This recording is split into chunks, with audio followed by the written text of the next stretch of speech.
Paz, paz, paz. Estamos aqui mais uma vez, pela bondade, pela misericórdia, pela graça de nosso Senhor e Salvador Jesus Cristo. Eu sou o presbítero Nivaldo e estou comentando as lições bíblicas da CPAD nesse ano de 2024 e o tema geral é o corpo de Cristo, origem, natureza e vocação da igreja no mundo. E a lição de número 3, que será lecionada no dia 21 de janeiro de 2024, é a natureza da igreja. E tem o seguinte texto áureo: porque assim como o corpo é um e tem muitos membros, e todos os membros, sendo muitos, são um só corpo, assim Cristo também. Livro de 1 Coríntios, capítulo 12, versículo 12. A verdade prática: conhecendo a igreja em sua natureza, nos conscientizamos da importância de fazer parte desta maravilhosa instituição que é o corpo de Cristo, a igreja. A leitura bíblica em classe está no livro de 1 Coríntios, capítulo 12, versículo 12 até o 27. Porque assim como o corpo é um e tem muitos membros, e todos os membros, sendo muitos, são um só corpo, assim Cristo também. Pois todos nós fomos batizados em um Espírito, formando um corpo, quer judeus, quer gregos, quer servos, quer livres, e todos temos bebido de um Espírito. Porque também o corpo não é um só membro, mas muitos. Se o pé disser, porque não sou mão, não sou do corpo, não será por isso do corpo? E se a orelha disser, porque não sou olho, não sou do corpo, não será por isso do corpo? Se todo o corpo fosse olho, onde estaria o ouvido? Se todo fosse ouvido, onde estaria o olfato? Mas agora, Deus colocou os membros no corpo, cada um deles como quis. E se todos fossem um só membro, onde estaria o corpo? Agora, pois, há muitos membros, mas um corpo. E o olho não pode dizer à mão, não tenho necessidade de ti, nem ainda a cabeça, aos pés, não tenho necessidade de vós. Antes, os membros do corpo que parecem ser os mais fracos são necessários. E os que reputamos serem menos honrosos do corpo, a esses honramos muito mais. E aos que em nós são menos decorosos, damos muito mais honra. Porque os que em nós são mais honestos não têm necessidade disso, mas Deus assim formou o corpo, dando muito mais honra ao que tinha falta dela, para que não haja divisão no corpo, mas antes tenha os membros igual cuidado uns dos outros. De maneira que, se um membro padece, todos os membros padecem com ele, e se um membro é honrado, todos os membros se regozijam com ele. Ora, vós sois o corpo de Cristo e seus membros em particular. Tá? Essa é a leitura bíblica em classe no livro de 1 aos Coríntios, capítulo 12, versículo 12 ao 27. Muito bem. A introdução. O estudo sobre a natureza da igreja deve analisar aquilo que ela é em essência. O que define uma igreja genuinamente cristã. Evidentemente que há muitas características que mostram o que é uma verdadeira igreja. Contudo, para nosso propósito aqui, trataremos apenas de algumas delas. Por isso, nesta lição, veremos que uma igreja genuinamente cristã é confessional. Ou seja, ela se fundamenta na palavra de Deus. Tem uma dimensão local e universal. Ou seja, existe tanto na forma visível como invisível. E, finalmente, a igreja genuinamente cristã é uma, isto é, não é dividida, pois sem unidade não há igreja. Primeiro tópico: a natureza da igreja na sua dimensão confessional. Primeiro ponto do primeiro tópico: fundamentada na palavra. Uma igreja verdadeiramente bíblica é firmada na palavra de Deus. Nesse aspecto, primeiramente temos Cristo como a palavra encarnada, a palavra viva. No princípio era a palavra, ou no princípio era o verbo. João capítulo 1, versículo 1. Jesus é a palavra que se encarnou, ou que se humanizou. Isto é, foi feito homem. A igreja bíblica possui Jesus Cristo como seu fundamento. Efésios 2:20. Uma igreja verdadeiramente bíblica é centrada em Jesus.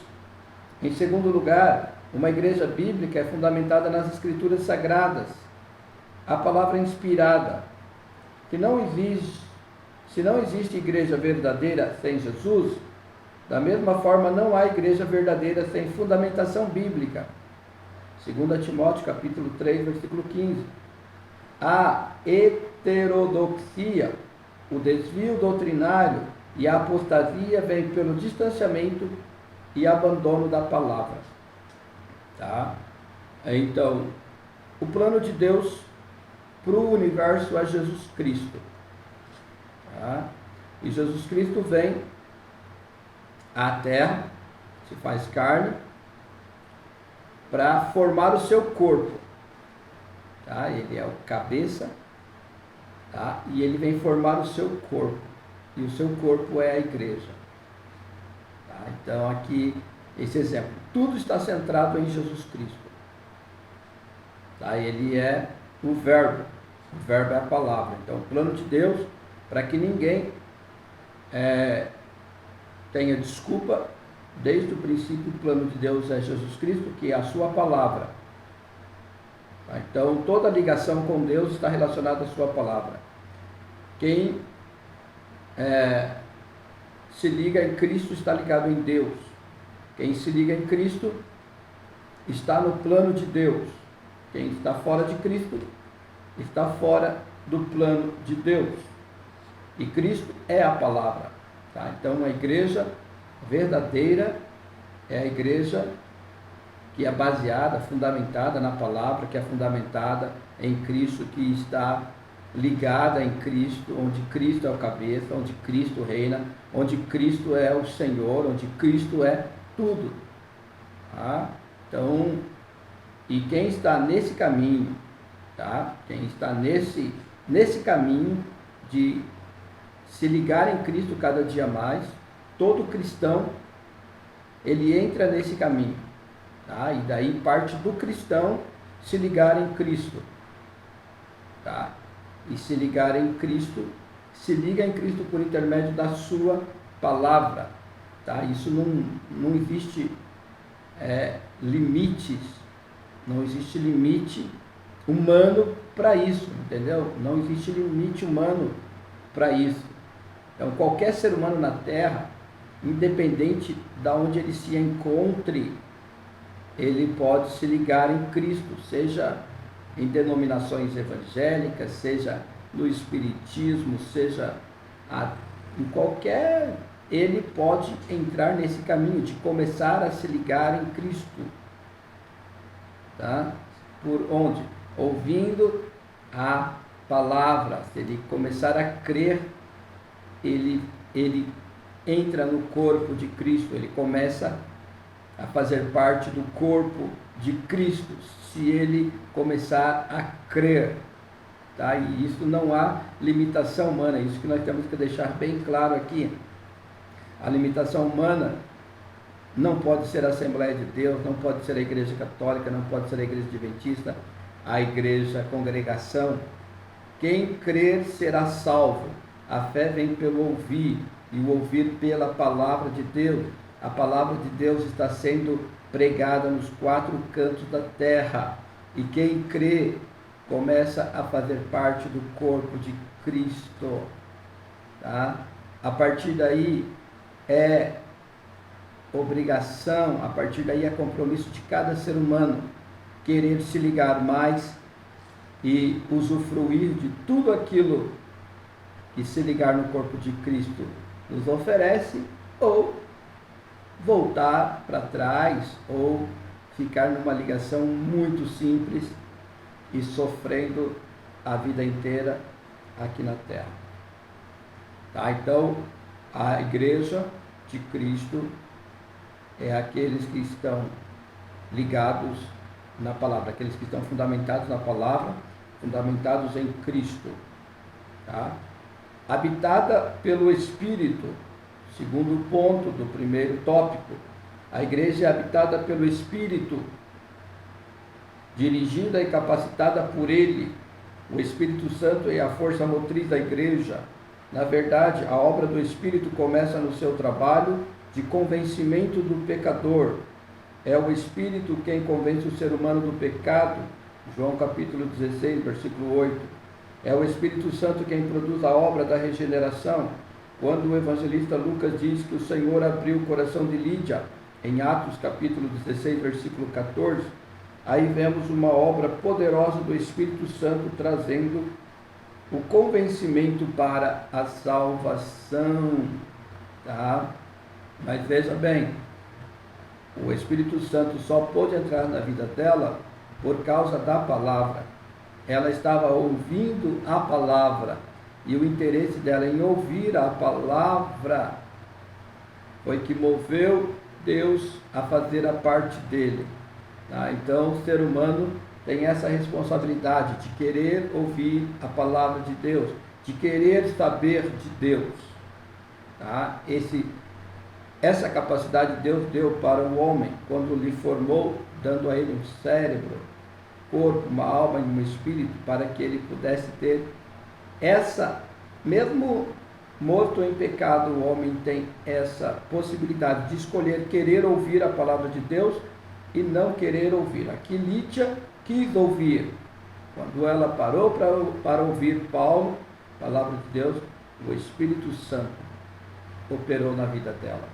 Tá? Então a igreja de Cristo é quando alguém, não importa onde você esteja no planeta, se você for numa biblioteca agora e pegar uma Bíblia, tá? Pode até ser a Bíblia adventista, pode ser a Bíblia dos Testemunhos de Jeová, pode ser qualquer Bíblia em latim, em grego, em português. Se você nesse momento interessar em pegar uma Bíblia, querer que Deus fale com você, Ele vai falar com você. Ele prometeu isso. Esse é o desejo dele, essa é a vontade dele. E ele não pode se negar, ele é fiel. Então, quando o homem quer crer em Deus, Deus tem compromisso de honrar aquilo que ele colocou na sua própria palavra e fazer a parte dele, tá? Que é dar o dom da fé para a pessoa, tá? Que vai começar a ler as Escrituras. Quem faz parte da igreja anda no Espírito. Quando alguém responde à mensagem da cruz, o Espírito de Deus produz nele a certeza da salvação. Romanos 8,16. Agora, regenerado, o cristão passa a andar ou ser dirigido pelo Espírito.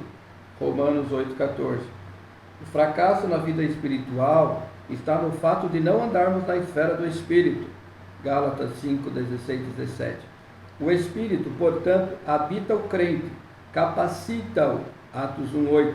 Sem a capacitação do Espírito, a igreja é inoperante e perde a sua essência. Tá? Então, uma das demonstrações desta igreja é que ela anda em espírito. Tá? Ela anda nas práticas espirituais, que são refletidas em obras humanas, tá? Naquilo que nós fazemos, aonde vamos, como pensamos, tá? Vai refletir uma vida guiada pelo Espírito. Aí todo ser humano que já recebeu o Espírito Santo, ele vive um processo de santificação, processo de melhora cada dia. Hoje, infelizmente, muitos crentes não tem essa preocupação, tá, de melhorar cada dia, e sendo que se ele melhorasse cada dia, quem iria se dar muito melhor seria ele próprio. Mas por falta daí de aprofundamento na palavra, tá, e aprofundamento num conhecimento mais íntimo de Jesus, ele acaba levando uma vida muito superficial, uma vida cristã muito superficial, que não é a vontade de Deus. A vontade de Deus é que a gente mergulhe na sua palavra, na nossa intimidade com Cristo e usufrua todas as riquezas espirituais que Deus tem para nós em Cristo Jesus. E por falta desse entendimento, por falta desse esforço, que não é Deus que vai fazer, mas é o ser humano que vai fazer, por falta desse esforço, muitos perecem, muitos vivem uma vida cristã medíocre e muitos acabam até se desviando, se desligando da videira verdadeira, tá? E sendo secas, se tornando secas e não servindo mais para mais nada, a não ser para jogar no fogo e fazer uma fogueirinha. Segundo tópico, a natureza da igreja nas suas dimensões local e universal. Local e visível. Biblicamente, podemos falar da igreja em relação à sua dimensão espacial, isto é, a relação ao local ou ao aspecto geográfico. Ela pode ser vista e sentida. Nesse aspecto, a igreja existe localmente. Assim, vemos os apóstolos escrevendo suas cartas a determinadas igrejas, situadas em diferentes locais. Há a igreja de Deus que está em Corinto, por exemplo, em 1 Coríntios 1:2, aos estrangeiros dispersos no Ponto, na Galácia, tá? Na Capadócia, na Ásia e na Bitínia, 1 Pedro 1:1. Nesses textos vemos as escrituras se referindo à eclésia, à comunidade de crentes, situadas em diferentes locais, tá? Então, essa daqui é a igreja local. A igreja de uma determinada cidade, ou até mesmo numa mesma cidade, existem diversas igrejas, tá? Então, a igreja que é vista, a igreja que ali, tá, faz aquilo que Deus deixou para que ela fizesse. As particularidades da igreja local. Pelo teor das cartas neotestamentárias, observamos que essas igrejas locais possuíam suas particularidades. Os problemas encontrados em uma não eram necessariamente os mesmos da outra. De igual modo, as virtudes.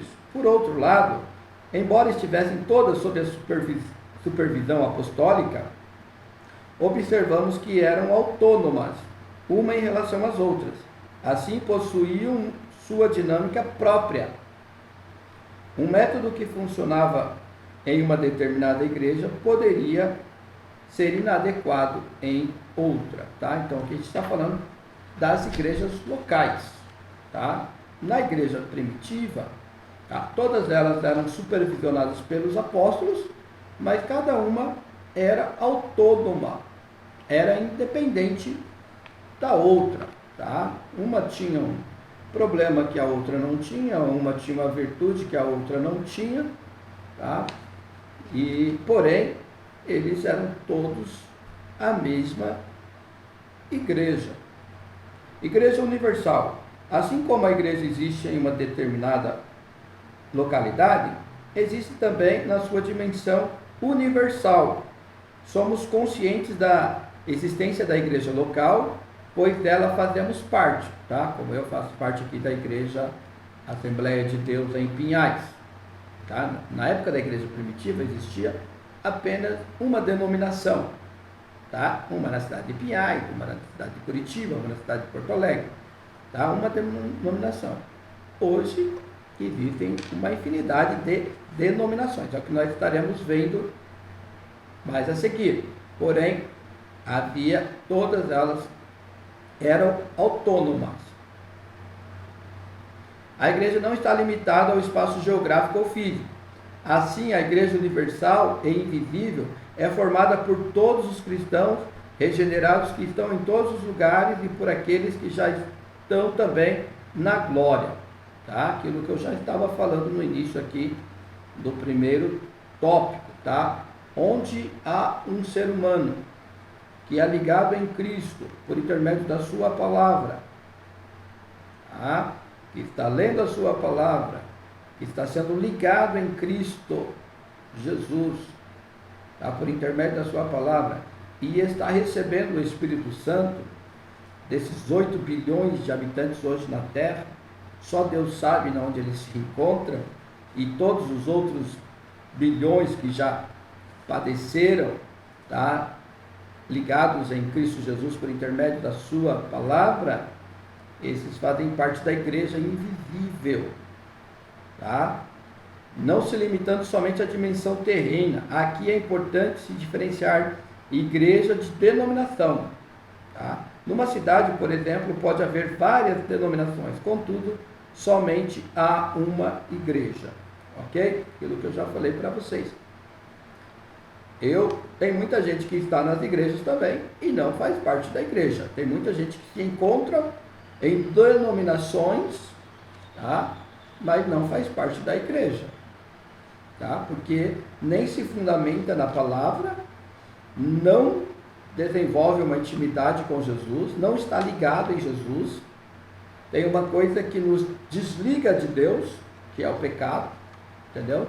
Qualquer um que está na prática do pecado, a Bíblia fala que não conhece a Deus, nunca ouviu, tá? Então quem está na prática, praticando a mentira, praticando o adultério, praticando o roubo, praticando o homossexualismo, praticando qualquer coisa que a Bíblia reprova, tá? Continuamente, tá? Ele não está ligado em Cristo, tá? Ele não está ligado na palavra, tá? Então, estar ligado na palavra é você deixar a palavra te corrigir, reconhecer, olha, eu até estou cometendo um pecado, eu preciso vencer esse pecado. Qualquer ser humano que está nesse caminho, tá? Ele está sendo convencido pela palavra e sendo convencido pelo Espírito Santo. O Espírito Santo está na vida dele, convencendo ele, tá? De que ele tem problema e ele está batalhando para resolver esse problema.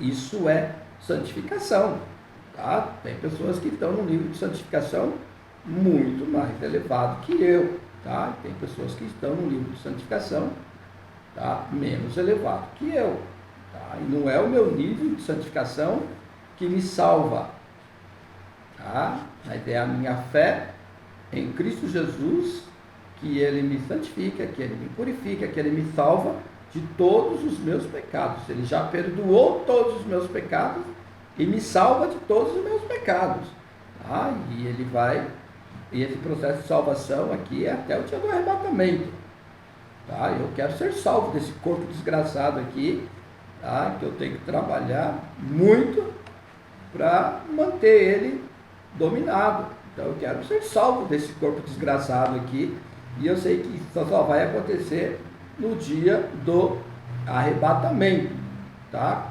E eu, como Paulo falou, eu sei que na minha carne não habita bem algum, entendeu? E eu sei que na tua carne também, tá? E tem muito mal na minha carne que eu estou dominando com a graça de Deus, com a palavra de Deus, com a ajuda do Espírito Santo, né? Tem uns que é mais fácil na minha vida e outros são mais difíceis, e eu sei que na tua vida tem uns que também são mais fáceis e outros são mais difíceis, tá? E nós vamos ter que continuar nesse processo de santificação até o dia de Cristo. O que a gente não pode é falar, eu sou assim mesmo, e esse daqui eu não venço, e eu vou me divertir com esse meu pecadinho aqui, seja da bebida, do vício, seja daquele do sexo desenfreado, até o sexo hétero desenfreado, tá? Você achar que você pode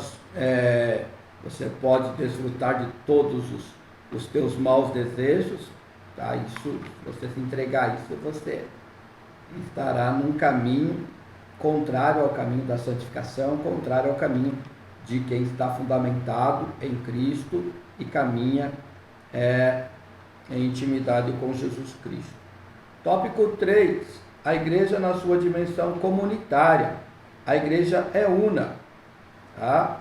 Isso significa que a igreja é indivisível. Na analogia onde compara a igreja ao corpo humano, Paulo deixa bem claro que uma igreja verdadeiramente cristã é unida porque não pode haver divisão no corpo. 1 Coríntios 12. Tá? Jesus disse que um reino dividido não subsistirá. E é por isso que a igreja de Cristo hoje, representada por mim e por você, nós estamos com muito pouco poder, porque nós nos dividimos. Tá? Nós que deveríamos formar a igreja espiritual, nós estamos muito divididos, tá? E esse é um problema sério. E Paulo já está usando a analogia aqui justamente para ensinar a igreja ali, tá? As igrejas que ele pastoreava.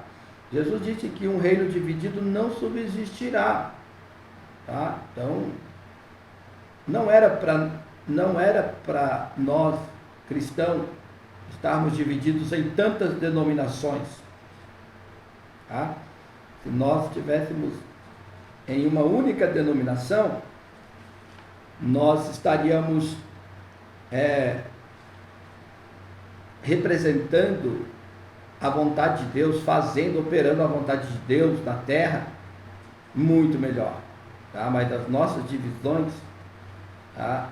Elas falam muito mal da gente.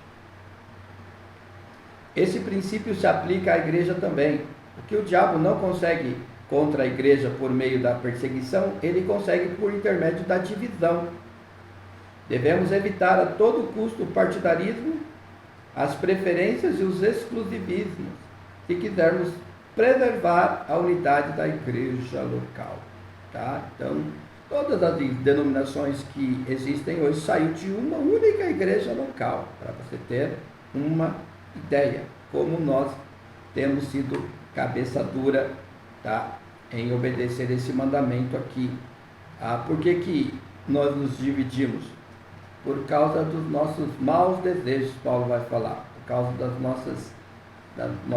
nosso querer, né? Nosso egoísmo em a gente querer que seja tudo do nosso jeito.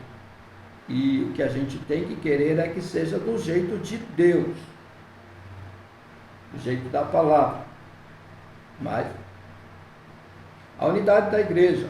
Paulo escreveu à igreja de Filipos: completai o meu gozo, para que sintais o mesmo, tendo o mesmo amor, o mesmo ânimo, sentindo uma mesma coisa. Filipenses 2:2. Esse texto mostra o anseio do apóstolo pela unidade da igreja, que, como corpo de Cristo em sua forma coletiva, deve zelar pela unidade, e da mesma forma, cada crente deve buscar isso. Infelizmente, tá? Nós não temos muitas desculpas quando falamos que estamos buscando isso, porque há muita separação, né? Primeiro a gente dividiu um monte de denominações, né? E hoje a gente divide até mesmo dentro das nossas congregações num monte de grupinho, tá? Cada um buscando seus próprios interesses, tá? E às vezes deixamos de fazer aquilo como igreja local, como igreja, como denominação, né? Estamos mais buscando nossos próprios interesses do que o de Cristo. Infelizmente isso é uma realidade no nosso país. Diversidade na unidade. Isso reverbera o anseio de Jesus pela unidade dos seus discípulos. Tá? Ali há o que os teólogos chamam de unidade de essência. Na Trindade, o Pai, o Filho e o Espírito Santo são pessoas diferentes com a mesma essência, possuindo a mesma substância e um só propósito. Da mesma forma, os cristãos devem buscar esse tipo de unidade. Nesse aspecto, unidade não é uniformidade. Somos diferentes, diversos, temos temperamentos distintos e maneiras diferentes para fazer as coisas, mas Mesmo assim, somos um em Cristo Jesus um em Cristo Jesus para perseverar no mesmo alvo.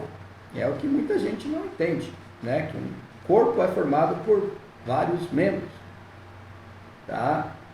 E os membros são diferentes, tá? Não tem como formar um corpo tipo com um único membro. Não tem como fazer uma música com um único tom, né? Com uma única nota.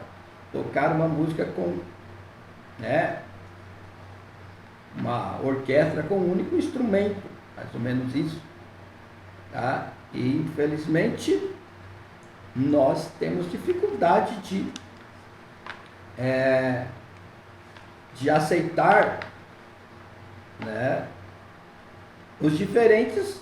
Queremos que todo mundo seja igualzinho a gente, queremos que todo mundo seja exatamente igual, e a dificuldade de ver que as pessoas são diferentes.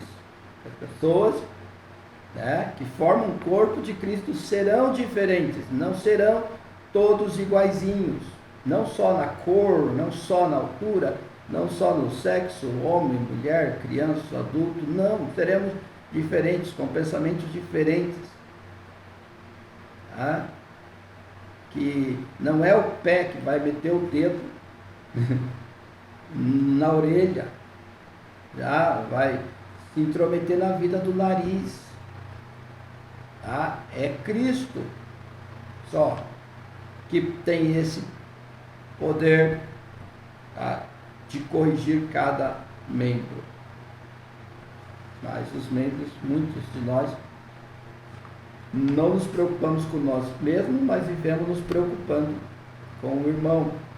E foi por causa disso que a gente virou esse monte de igrejas aí denominacionais, e até mesmo nas nossas próprias igrejas, a gente tem dificuldade de congregar em outro lugar, porque a gente vive olhando aí o exterior, só colocando muitas vezes defeito e promovendo a divisão, que a gente possa ser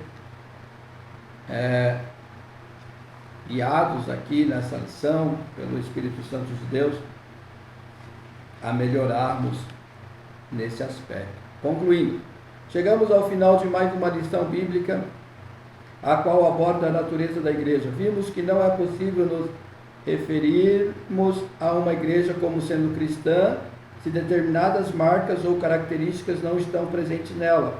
Destacamos aqui que a igreja local deve estar fundamentada na palavra e habitada pelo Espírito Santo. A igreja também existe tanto local como universalmente. Não está limitada nem pelo tempo nem pelo espaço. Ela existe para a eternidade. Deus abençoe a sua vida. Paz, paz, paz. E até semana que vem.